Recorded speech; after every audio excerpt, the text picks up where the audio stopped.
Okay बच्चों, अभी तक हम लोग पढ़ रहे थे रेसिस्टेंस, कैपेसिटेंस, और हम लोग बार बार बोल रहे थे कि हम एक सेल लगाते हैं, बैटरी लगाते हैं। So first of all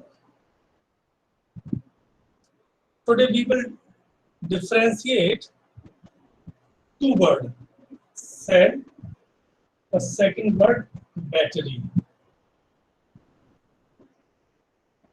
There is very big difference. Cell और बैटरी में वही अंतर है जैसे हम बोलते हैं ना कि हमारी बॉडी में जो सेल होते हैं, so cell is the least unit. So more than two or three or four cells make battery. Cell जो होता है वो ये मान लो कि बैटरी का सबसे शॉर्टेस्ट फॉर्म होता है, सबसे छोटी पावर. और जब हम कई सेल को जोड़ देते हैं so they make battery. Okay, ये इन दोनों के बीच में एक डिफरेंस है. And symbol is also different. This is symbol of cell. ये जो सिंबल है वो सेल का सिंबल है. और यदि ये कर दें, so now it is symbol of battery.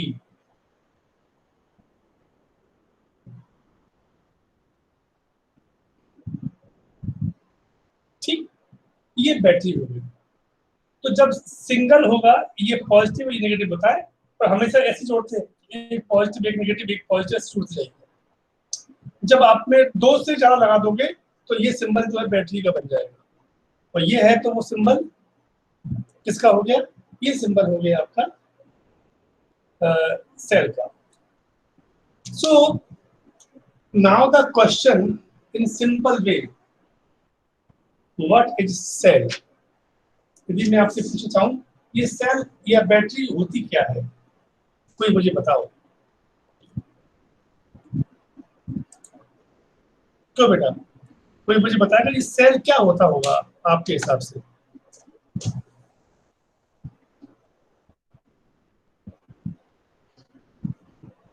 क्या काम है सेल का?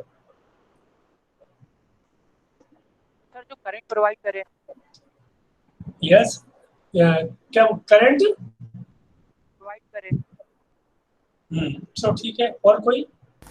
सर जो मूविंग इलेक्ट्रॉन्स को फ्लो में लेके आए या फिर इलेक्ट्रॉन्स को एनर्जी दे. इलेक्ट्रॉन को. Good, very good. ये भी एक सही है. और बताओ. Good, very good. सर जो एनर्जी स्टोर कर ले. हाँ बेटा, एनर्जी स्टोर नहीं करता वो काम तो बेटा कैपेसिटर का होता है. यस. और कोई? चार्ज फ्लो करे. चार्ज को फ्लो करना, हाँ वो तो एक ही बात हुई. इलेक्ट्रॉन चार्ज एक ही बात है. हाँ ठीक है. और कोई?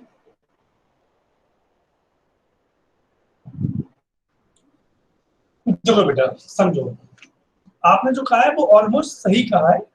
स्पेशली लास्ट में 2-3 बच्चों ने कहा था, उसने सही कहा था. लेकिन इसका एक्चुअल काम क्या है? ये बात बिल्कुल सही है. शेष ने भी कही, आयुष ने भी कहा कि वो चार्ज को फ्लो करता है, इलेक्ट्रॉन को फ्लो करता है. क्वेश्चन ये है कि वो क्यों फ्लो करता है. तो ये सेल जो होता है ना, सेल या बैटरी, ये एक डिवाइस है, एक टेक्निक है, एक मेथड है जिसमें ये नेसेसरी पोटेंशियल डिफरेंस देता है. आपको याद है मैंने इसमें बताया था आपको कि मैंने कहा था कि ये वायर है और इसके अंदर ये इलेक्ट्रॉन है, ये सारे इलेक्ट्रॉन है. याद आया किसी को? Yes sir. तो मैंने कहा था कि ये इलेक्ट्रॉन यहाँ से रिपेल होकर यहाँ जाएंगे ना, ये इनको खींचेगा. और कब तक खींचेगा? जब तक कि ये इन दोनों के बीच का जो डिफरेंस है वो खत्म ना हो जाए, है ना। तो सेल का काम होता है टू क्रिएट पोटेंशियल डिफरेंस, बस ये काम है उसका। इसका काम क्या है कि किसी भी सर्किट के एंड पर पोटेंशियल डिफरेंस डेवलप करना, और जब वो ये काम करना बंद कर देता है तो हम उसको निकाल के बाहर फेंक देते हैं, काम खत्म हो गया। आपने मान लो कि आपके पास एक टॉर्च में अपने सेल लगा रखा हुआ है, आपके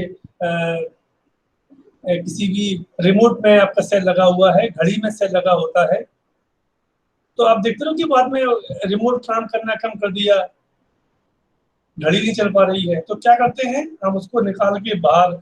क्यों? क्योंकि उसके सारे इलेक्ट्रॉन यहाँ से घूम घूम के वापस यहाँ आ गए हैं, और इन दोनों के बीच का जो पोटेंशियल डिफरेंस था वो कम हो गया है, बस दैट्स ऑल, बाहर कर दिया। तो सेल का काम होता है कि किसी भी सर्किट पर, यदि मैं कहता हूँ कि यहाँ लगाओ बैटरी, तो मतलब क्या हो रहा है कि मान लो कि आपके पास एक बैटरी है 6 वोल्ट की, आपके पास एक बैटरी है 6 वोल्ट की, तो मैंने कहा कि लगाइए इसको, यहाँ लगा दीजिएगा, यहाँ लगाओ एंड पर। तो इसका मतलब मालूम क्या हुआ है कि जो बैटरी है वो इन दोनों एंड के बीच में 6 वोल्ट का पोटेंशियल डिफरेंस क्रिएट कर देगी। यदि ये बैटरी 2 वोल्ट की है तो 2 कर देगी, 4 की है तो 4 कर देगी, 100 है तो 100 कर देगी। तो कुल मिलाकर के सेल या डिवाइस वो चीज होती है जो किसी भी इलेक्ट्रिक सर्किट या किसी कंडक्टर के एंड पर पोटेंशियल डिफरेंस प्रोड्यूस कर देता है। So please note down, a cell is a device. A cell is a device which provides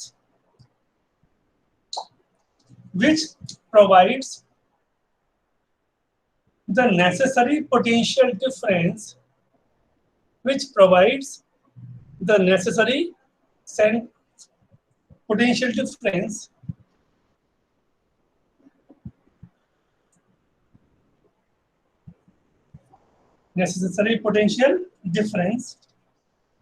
to an electric circuit,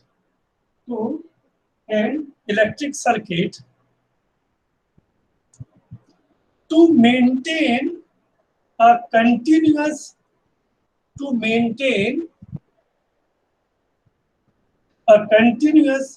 flow of current in it.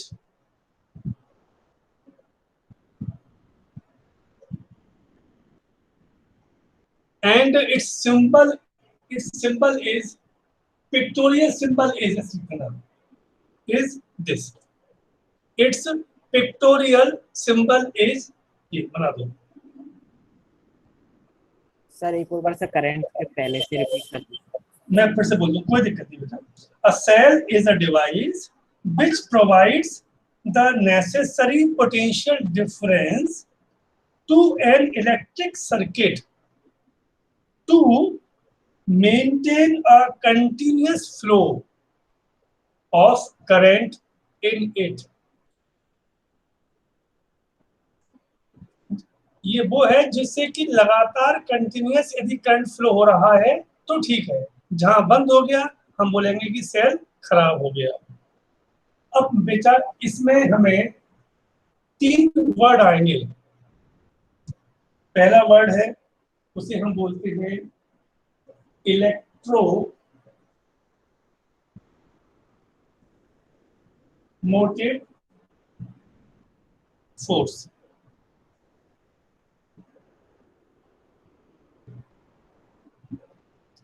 इसमें दूसरा word आएगा terminal voltage.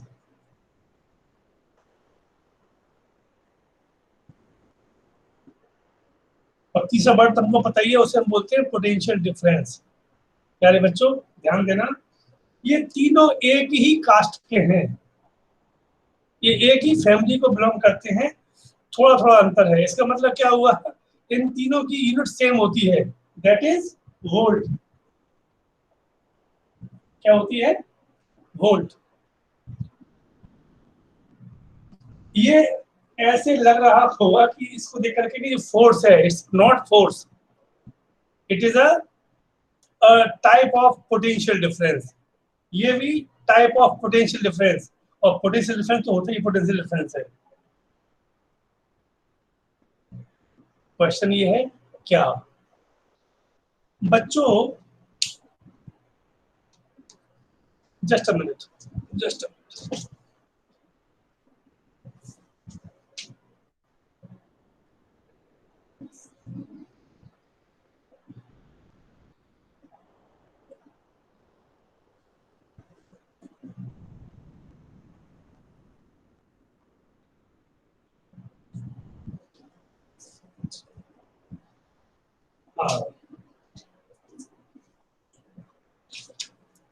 Yes बेटा,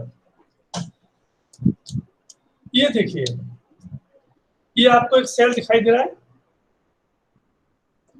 yes इस cell में दो and हैं, first and second, right, first and second.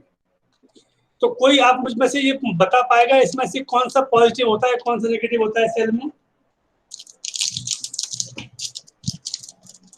Sorry, भूल गया, बाहर निकालना। हाँ बताइए। सर, ऊपर वाला पॉजिटिव होता है सर। ये पॉजिटिव, वेरी नाइस, गुड। और ये नेगेटिव होता है। तो बच्चों इस वक्त मान लो कि मेरे पास एक मल्टीमीटर है। मल्टीमीटर क्या होता है बेटा, जब हम लोग लैब में जाएंगे तब मैं आपको सिखाऊंगा। एक इंस्ट्रूमेंट होता है, उससे हम बहुत कुछ नाप सकते हैं। तो हमने मल्टीमीटर लिया और मैंने यहाँ लगा दिया इन दोनों के बीच में, ठीक।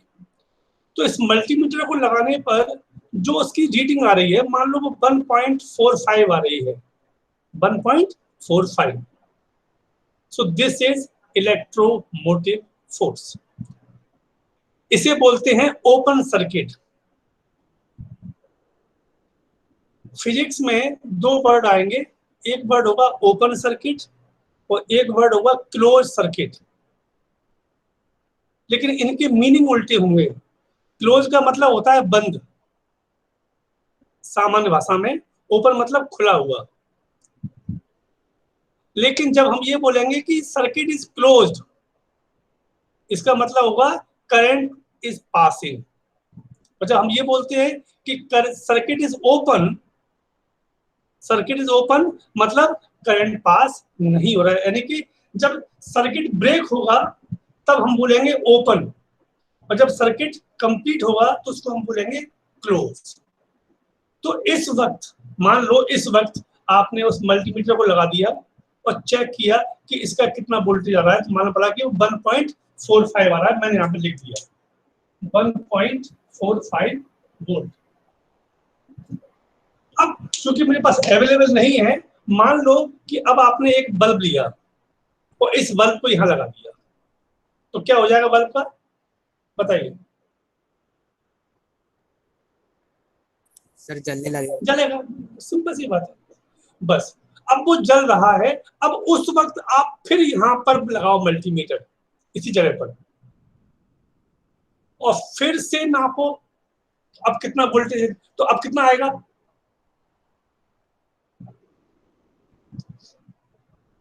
आपके हिसाब से कितना आना चाहिए?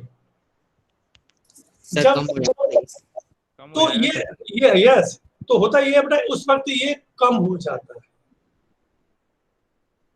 वो उस वक्त जो होता है वो कुछ कम हो जाता है। यानी कि जब उसमें से उस सेल में से करंट पास हो रहा हो, उस वक्त जो उसके एंड पर जो वोल्टेज होगा वो कुछ कम हो जाता है। उससे हम कहते हैं टर्मिनल वोल्टेज। मान लो वो 1.541 हो गया।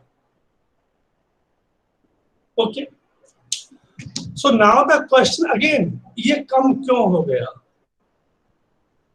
ये कम इसलिए हो गया बेटा कि इस सेल का अपना खुद का भी कुछ रेसिस्टेंस है, जिसे हम बोलते हैं इंटरनल रेसिस्टेंस ऑफ सेल। तो जब सर्किट में से करंट पास होगा तो कुछ ये भी करंट को अपोज करेगा, उससे थोड़ा सा वोल्टेज गिर जाता है। तो ध्यान देना बेटा, ओपन सर्किट में यानी कि जब हम करंट ड्रॉ नहीं कर रहे हैं तब हम सेल को मेजर करते हैं तो उसे बोलते हैं ईएमएफ, इलेक्ट्रोमोटिव फोर्स बोलते हैं। और जब करंट ड्रॉ हो रहा होता है तब लेते हैं तो उसको बोलते हैं टर्मिनल वोल्टेज। एक बात याद रखना हमेशा, इलेक्ट्रोमोटिव फोर्स हमेशा टर्मिनल वोल्टेज से ज्यादा होता है, हमेशा। ये संभव नहीं है कि ये ज्यादा हो और ये कम हो जाए। हाँ, ये मैक्सिमम दोनों इक्वल हो सकते हैं। वो कब होते हैं? जब इस सेल का रेसिस्टेंस 0 हो जाए। But we know that very well, it is but impossible कि किसी का भी रेजिस्टेंस 0 हो जाए। इसका मतलब क्या हुआ? Electromotive force always more than terminal voltage. So this is difference between electromotive force. हाँ, इलेक्ट्रोमोटिव फोर्स को आप लोग EMF भी लिख सकते हो और ये वैलिड है। इसका शॉर्ट फॉर्म वैलिड है। हमेशा नहीं होता लेकिन ये वैलिड है। आप चाहें तो जब भी मैं बोलूं फर्स्ट टाइम तो पूरा लिखना, बट इसके बाद आप हमेशा EMF लिख के में काम चलाइएगा, है ना, टाइम बचेगा। तो नोट कीजिएगा, electromotive force of cell, electromotive force of cell is defined as the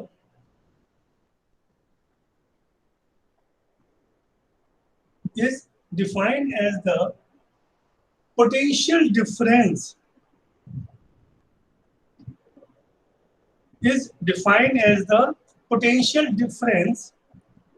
between the terminals of the cell,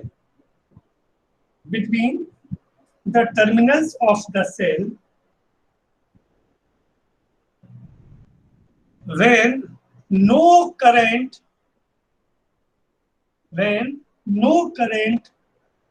is drawn from the cell.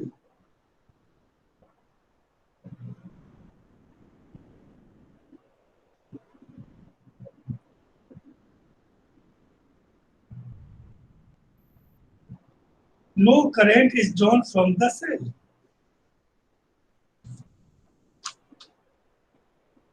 ठीक, its unit is volt, same रहेगी। its unit is volt। अब लिखिए terminal voltage.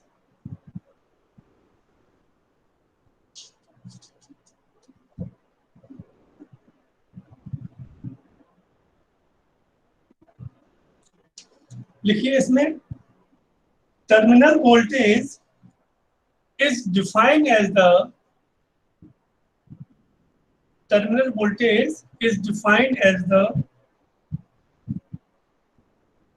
potential difference between its terminals. Potential difference between its terminals in a closed circuit. In a closed circuit, ये तो word आ गया, close circuit. आगे लिख लो याद रखने के लिए, that is when current is drawn from the cell.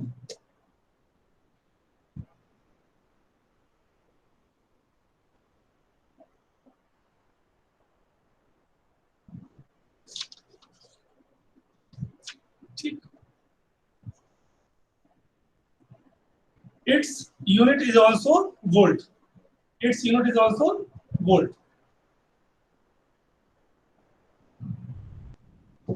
अभी बेटा मैंने आपको बताया कि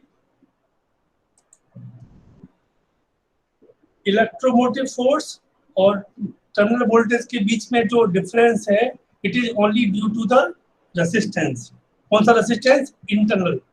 तो थर्ड पॉइंट लिखिए, इंटरनल रेसिस्टेंस ऑफ सेल।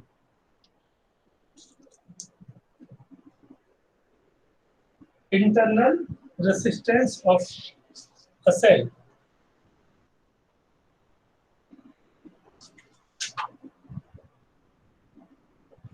देखिए, it is defined as the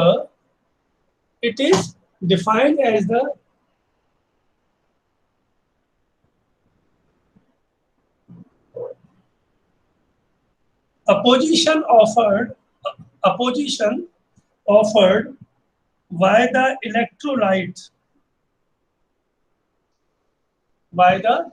electrolyte and electrodes offered by the electrolyte and electrodes of a cell to the flow of current through it.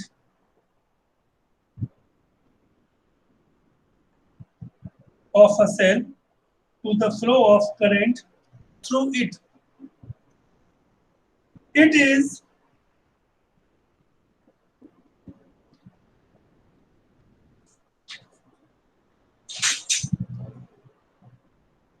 depends on the nature of electrolyte and electrodes of a cell.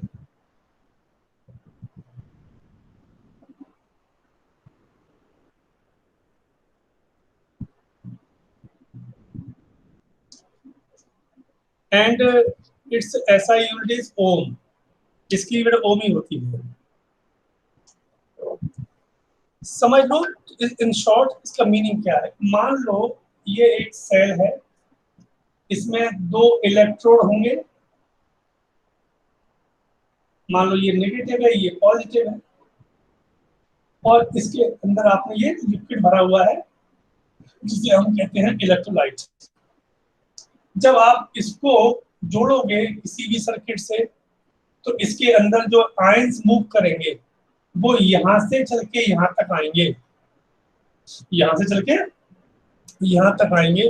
तो वो जब यहां से यहां आएंगे तो ये बीच में जो इलेक्ट्रोलाइट है, इनका जो नेचर है उस पर डिपेंड करके तो वो उसका कॉन्सेंट्रेशन कैसा है, उसकी डेंसिटी कितनी है, उनकी जो आयनिक बॉन्ड की जो इंटेंसिटी कितनी है, इन सब पर डिपेंड करता है.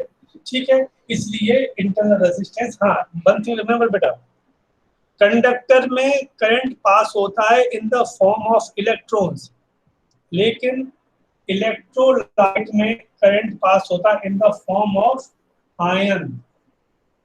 तो जैसे बाहर इलेक्ट्रॉन्स होते हैं, अंदर नेगेटिव और पॉजिटिव आयन होते हैं. जो इलेक्ट्रोलाइट है, मान लो ये जो इलेक्ट्रोलाइट है वो NH4Cl है, तो ये NH4 पॉजिटिव और Cl नेगेटिव में टूट जाएगा. तो ये आयन जो नेगेटिव आयन है वो जाएंगे पॉजिटिव की तरफ, और जो पॉजिटिव वो जाएंगे नेगेटिव की तरफ जाते हैं.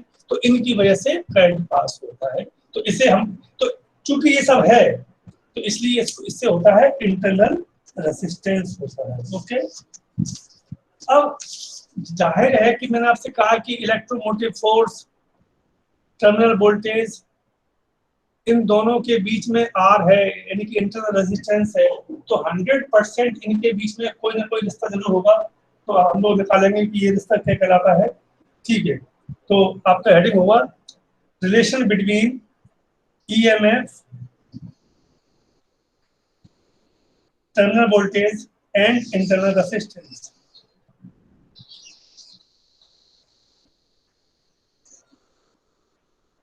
Relation between EMF,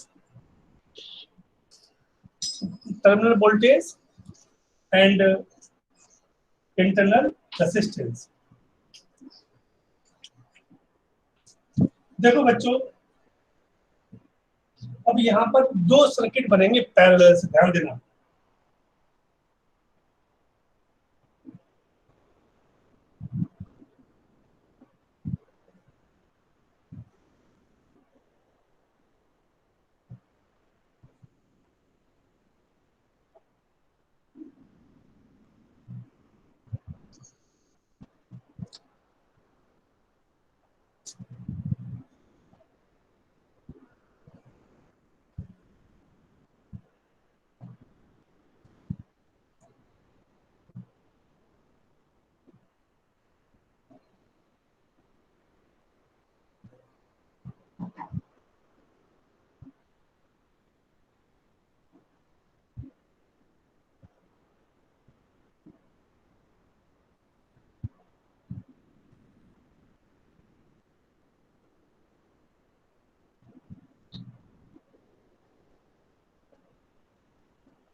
ये देखिए बच्चों, पहले तो आपको ये, आपने 10th में यदि आपको याद ना हो तो मैं बता दूं, ये जो सिंबल है वो की है, ये भी की है।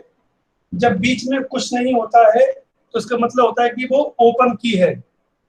जब ये लग गया तो उसको बोलते हैं क्लोज की। तो जैसे ही क्लोज हुआ तो आप देखिए इसमें से करंट पास होना चालू हो गया। ये ईएमएफ है और ये क्या हो जाएगा आपका टर्मिनल वोल्टेज। ओके, ईएमएफ यानी कि पहले ये ई है और ये आर है, यहाँ पर ये आर है। Okay, make it.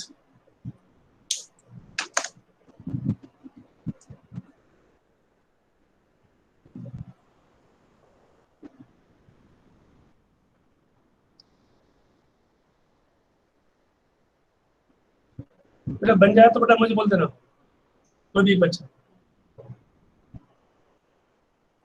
सर बन गया बन गया? सर। गुड। देखो बेटा, यहाँ पर मुझे आपको बताना है कि ये यहाँ बैटरी ओपन है, अभी इसमें से सर्किट पास नहीं हो रहा। ये दो जगह पर ये भी ये सेम ही सेम है, रेसिस्टर है, यानी कि ये फर्स्ट केस है। दोनों जो डायग्राम बेटा सेम है, अलग अलग नहीं है। बस ये कब है जब हमने करंट ड्रॉ नहीं किया है, ये कब है जब करंट हमने ड्रॉ किया है। मीनिंग ये है कि जैसे ही हम करंट ड्रॉ करेंगे तब ये रेसिस्टेंस और ये रेसिस्टेंस दोनों ही काम करेंगे। क्योंकि अभी इस केस में इन दोनों का रोल नहीं रहेगा, इस केस में दोनों का रोल आ जाएगा। वो कैसे आएगा वो देखिए, लिखना बेटा। Let us consider a cell of EMF capital E, a cell of EMF capital E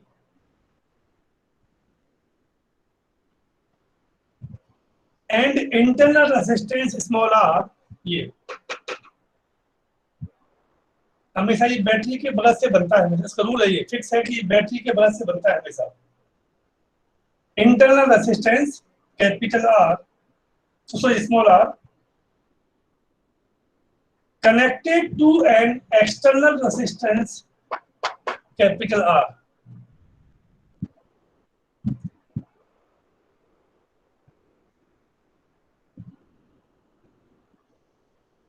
connected sir repeat.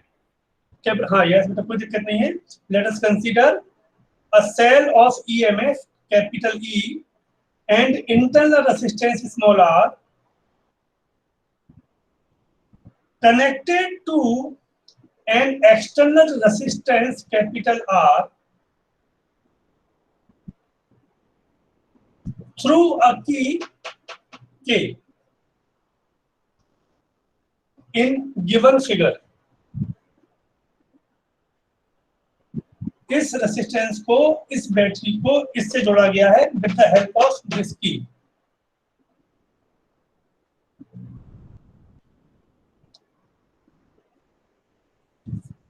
Okay, now हम दोनों केस देखेंगे कि जब जब हमने की को ओपन किया हुआ है, फिर की को हमने लगाया हुआ है। देखिए, व्हेन की is open, when key is open, no current is drawn from the cell, no current is drawn from the cell। So the voltmeter, so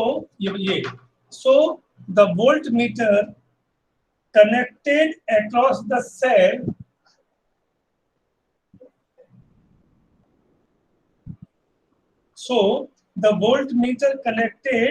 across the cell gives the value of EMF capital E।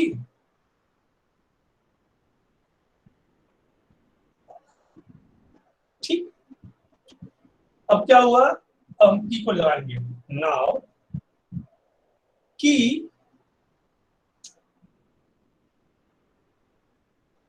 Is closed.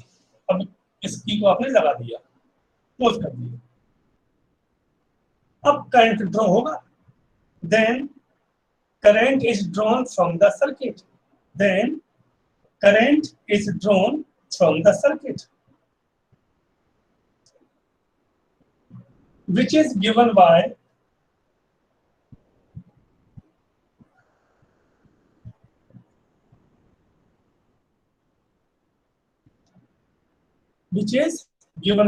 I is equal to E upon R plus R।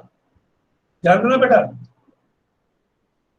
ये E हो गया, ये भी resistance है, ये भी resistance है, और ये दोनों कैसे हैं आपस में, सीरीज में है। तो कितना आ गया, I इज इक्वल टू, और इसको आप सॉल्व करेंगे तो ये आ जाएगा E is equal to I R plus I R, equation first.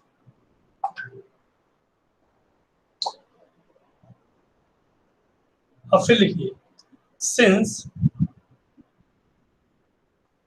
since external resistance या capital R is connected in parallel to the cell,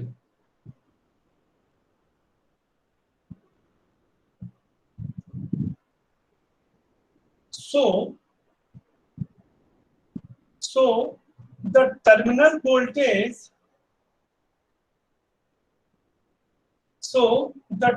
voltage of the cell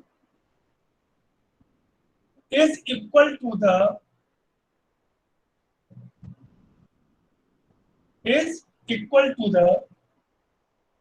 potential difference across the resistor, capital R, is equal to the potential difference across the resistor, capital R। अभी हम कुछ अपने पहले वाले lecture में मैंने आपको बताया था कि यदि पैरेलल कॉम्बिनेशन है तो उसमें वोल्टेज कांस्टेंट रहता है, सेम रहता है। तो चूंकि ये दोनों आपस में कैसे हैं, पैरेलल हैं, तो यहाँ पर उतना ही वोल्टेज होगा जितना कि यहाँ होगा, और यहाँ पर कितना होगा, यहाँ होगा V is equal to I R. V is equal to IR. Substitute the value here, so we get E is equal to V plus IR, or simply V is equal to E minus IR।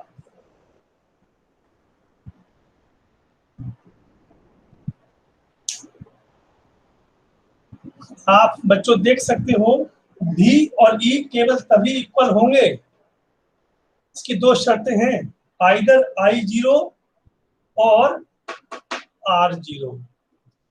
I0 का मतलब क्या हो गया कि current pass नहीं हो रहा, okay हो जाएगा, या R इंटरनल रेजिस्टेंस 0 हो, ये संभव नहीं है, ये संभव नहीं है, इसलिए हमेशा V की वैल्यू E से कम आएगी। लिखिएगा, this shows that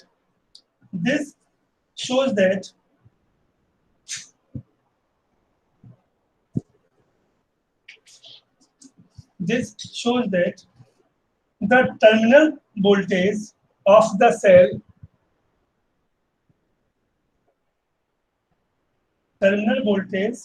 cell is less than the EMF of the cell।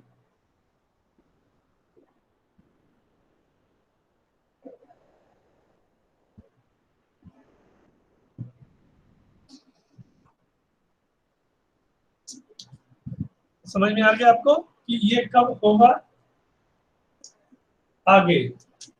यदि हम इसी को अलग ढंग से लिखें तो हम इसको ऐसे भी लिख सकते हैं।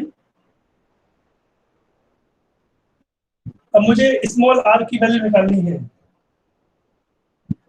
स्मॉल r की वैल्यू, तो बेटा हेडिंग होगा determination of internal resistance, determination of internal resistance.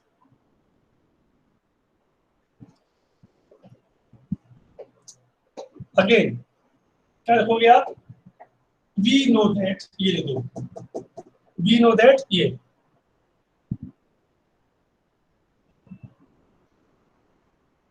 Okay, we know that I is equal to E upon R plus R.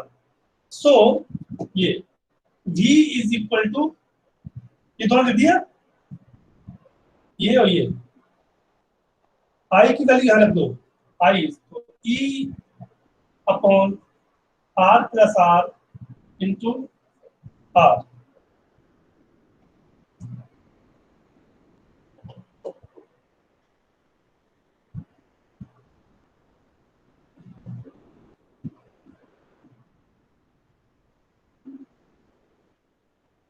ठीक है, एंड आफ्टर सॉल्विंग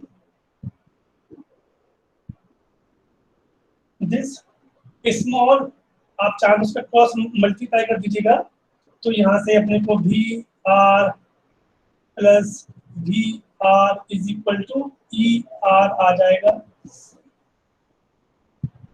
और V small R is equal to E minus V upon R हो जाएगा।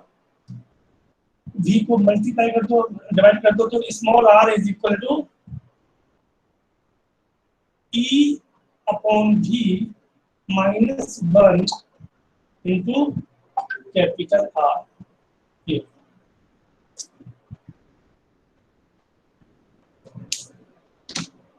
e upon v minus 1 is equal to r upon r।